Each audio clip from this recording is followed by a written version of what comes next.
We're here today to talk about school choice, and these are all kinds of choices, not just limited to public. It's public, private, religious, secular, you name it.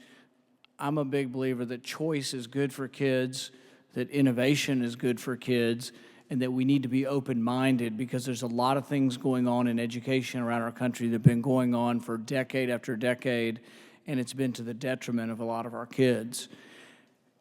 One statistic that comes to mind is that if you look at people who graduate only from high school or less, they have a 25% unemployment rate. If you look at people who graduate from college, it's a 4% unemployment rate. So a lot of the problems we have are related to education, and a lot of unemployment comes from lack of education.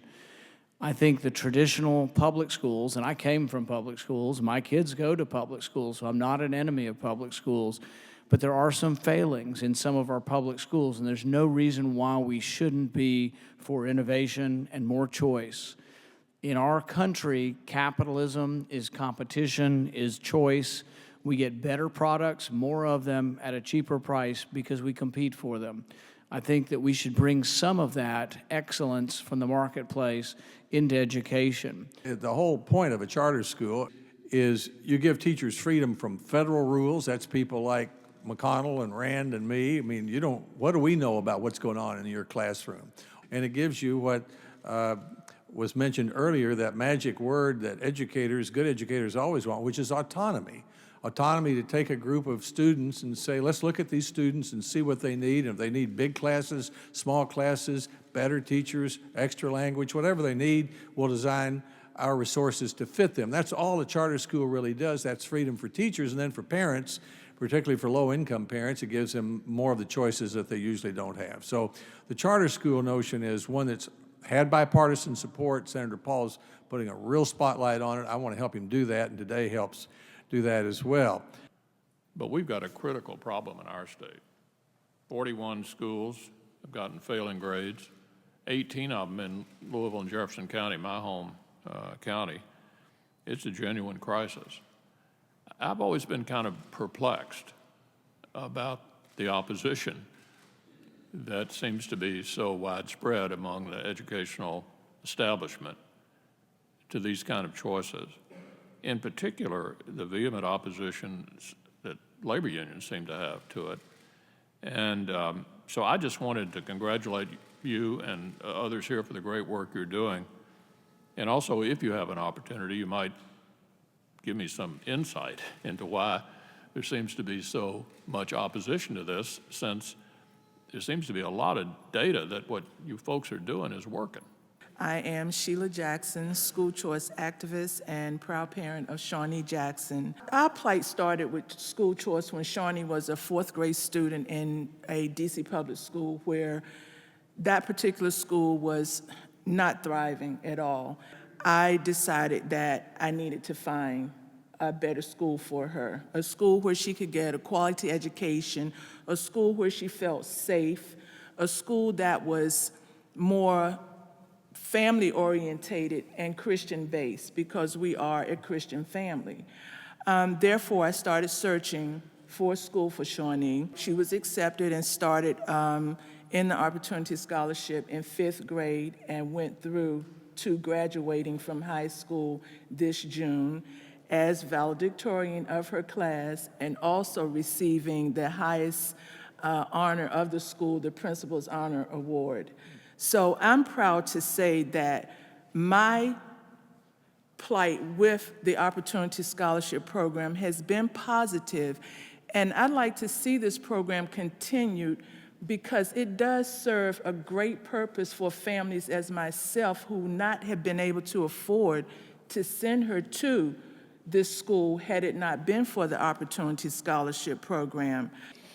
In August 3rd, I'm leaving to work in Japan in a city called Kagoshima as a translator, interpreter, and representative of kind of American culture in my city. So I think it goes without saying by the fact that I'm here that the Opportunity Scholarship Program and school choice has been basically inseparable from the direction my life and goals have taken at this point. I learned how to analyze books, structure an essay, and to simply just study for a test. And one could say, well, you can learn that at any school, which may be true, but KIPP made sure that every student knew how to do these things the right way. They did not believe in shortcuts or leaving students behind because they did not understand. We learned together as a team and as a family, which is something that I valued a lot. I use the expression that KIPP is like that $5 you leave in your back pocket. And I say that to say KIPP has always been there, following me as I take my journey through education.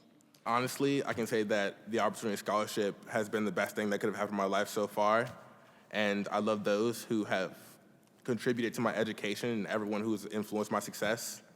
I take pride in representing the Opportunity Scholarship Program every day as I apply myself in academics and athletics, while creating relationships with the faces behind the applications. Opportunity Scholarship Program provides a future for so many kids who yearn for a better way of living. Opportunity Scholarship Program is truly a stepping stone for my success in my life. So I decided to continue my high school education at Latin.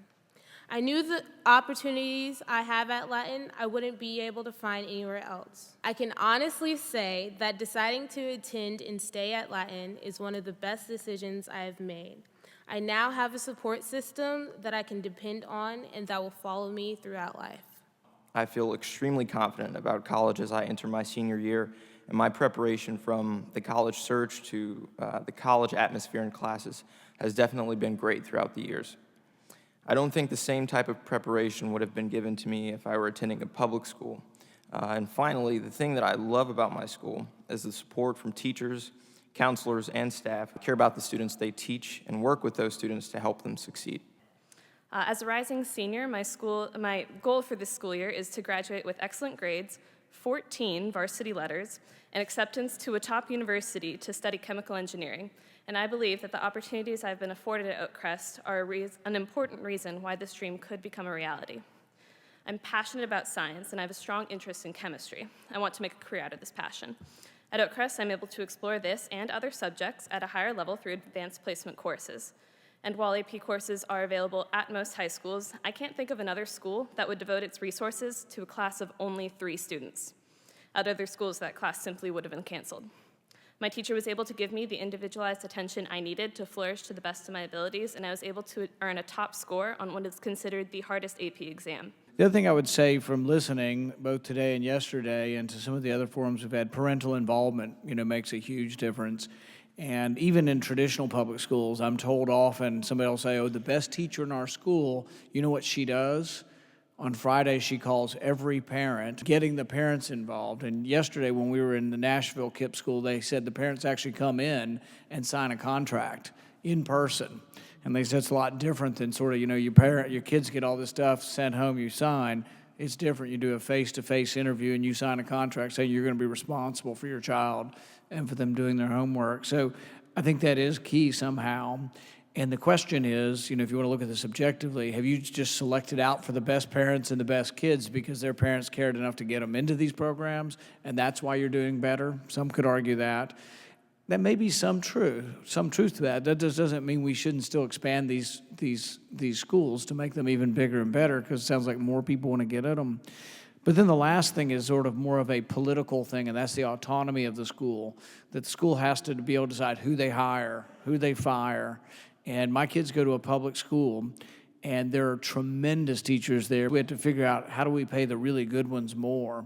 There are some people who are extraordinary teachers. Like there's Michael Jordan in basketball. He's an extraordinary basketball player of generations.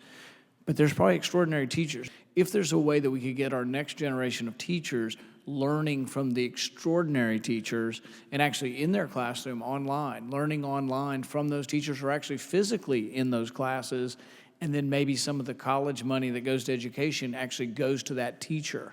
So like if you're an extraordinary teacher in the DC school, let's say there's 20 out of 2,000 that are just extraordinary, somehow they get more money by having the next generation of teachers sitting in the back row learning in their classroom and bringing some of that college money that goes to pay that teacher almost as an instructor within the college. But I think most of the thing is thinking outside the box, not saying that what we have works, and it's experimentation, it's innovation. And I'm just happy that there are people out there promoting change, because what we have isn't always working. And I want to thank everybody for coming today, and I hope you'll continue in this effort. Thank you.